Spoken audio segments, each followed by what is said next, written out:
Of all of Batman's villains, the Joker is far and away the most iconic. He's in many ways a parallel to Batman, and their unusual relationship and the Joker's unhealthy obsession with the Bat is a huge part of his character that so far only Lego Batman has actually tried to tackle, strange though that may seem. This weird plastic character study got us thinking about all the other stuff about the Joker that people claim but are actually not true. We thought we'd take a look at the many misconceptions surrounding Mr. J and set the record straight on 10 lies you were told about the Joker. Make sure to tell us the ones that stick out to you the most and push the red button to subscribe.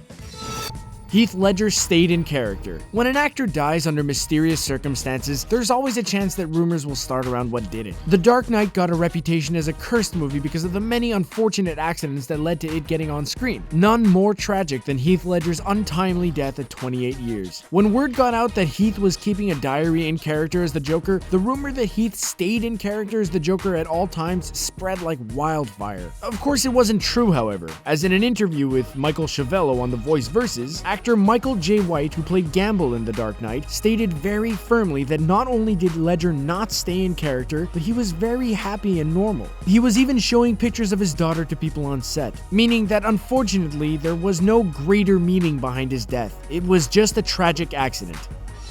The Joker is insane. Over the last 75 years, the Joker has become less of a character and more of a plot device for whatever writer tries to use him. Grant Morrison noticed this issue and tried to fix it in his iconic book, Arkham Asylum, A Serious House on Serious Earth, from which the Arkham Asylum games are based. In the book, his therapist states that the reason the Joker has no real personality is because he recreates himself every day, which is why he can be a campy, comical, money-obsessed Silver Age villain, a screwed-up mob boss, or a deadly serial killer depending on the day. She goes on to say that the Joker isn't insane either, like previous comics had led you to believe, but is very, very sane. In fact, he's super sane, and if the Joker does have any mental condition, it most likely resembles Tourette's, which is why he lacks any self-control and murders so many people.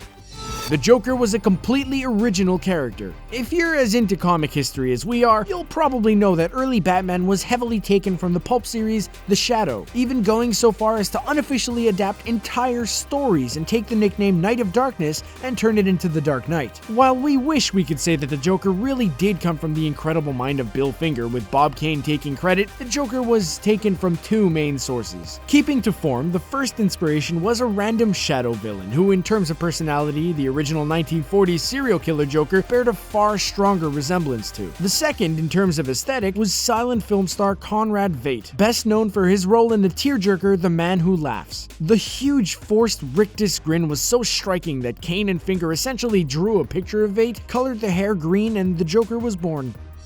The Joker beat Jason Todd to death. One of the most iconic stories of the Joker's evil was how he beat Robin to death with a crowbar, leading to Batman finding Robin's dead body, cradling it in his arms in a comic panel that would become one of the most famous in comic history. Except that's not what happened. While it's true that the Joker did beat Jason to a pulp with a crowbar, that's not actually how Jason died. It was actually a bomb that killed Jason Todd, as he bravely summoned the last of his strength to throw himself on the bomb in an attempt to save his mother. Unfortunately, despite Todd's sacrifice, his mother Sheila doesn't survive, but does live long enough in order to tell Batman that her son died a hero. While it's still a victory for the Joker, being the first villain to take out one of the Robins, the specifics of how Jason Todd died often get lost thanks to the mental image of the Joker beating Robin down.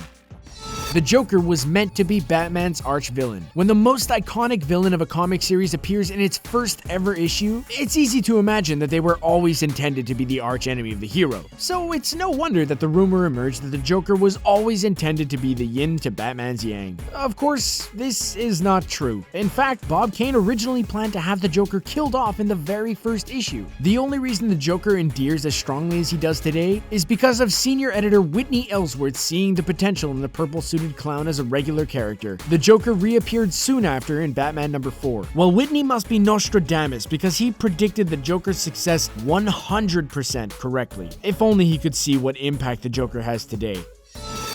Golden Age Joker could match Batman in a fight. While the Joker of the modern day rarely tries to get into a physical fight with Batman without some form of weapon, the Joker of the Golden Age was more than willing to throw down. As the idea of the Joker being a mental challenge had not yet firmly been established, the Joker fought Batman in the same way that pretty much every other guy fought Batman, physically. This has led to the common misconception that the Joker of the Golden Age was a clown-faced Rocky Balboa who could slug it out with Batman, which isn't technically true. He always lost the confrontations, and it wasn't so much that the Joker was stronger back then, so much as it was that the Batman was weaker. This was long before the days of Batman seemingly being impossibly good at, well, everything, and as a result, it was far more reasonable for Batman to be hurt by a villain like the Joker.